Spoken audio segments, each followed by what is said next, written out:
Hi, I'm Danny Clark with Collectors Firearms. This is my assistant, Josh. Today we are going to be covering the 4 major variations to Lugers. Lugers can be a daunting subject because there are so many different variations to the Lugers, but all the Lugers fall into 4 main categories, and it's their points in production. The first one is the 1900. And these 4 basic variations are very easy to spot, and that's all I'm covering today. But the main thing where you can just look and see it's a 1900 is the dished toggles. So this is your toggle right here, and this part is milled out and smooth, versus all the later Lugers have the full toggle.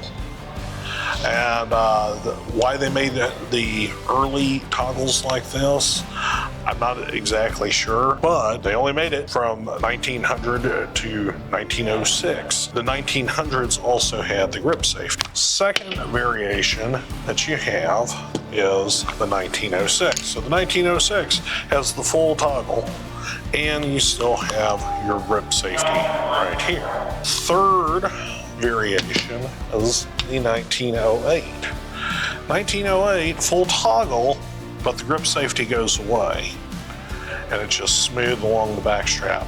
Then finally, the 1914, and you have this stock lug, but my understanding of what this really was for is while you could put a stock on it, it was as it was going through production, that's where it locked in to the assembly line, and it would go through production that way.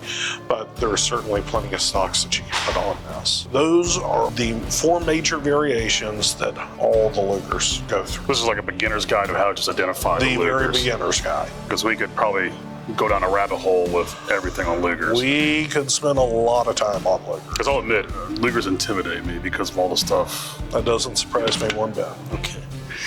Well, thanks for showing me this variations of the Lugers, your basic knowledge on Lugers. I appreciate that. If you like this video, please like and subscribe.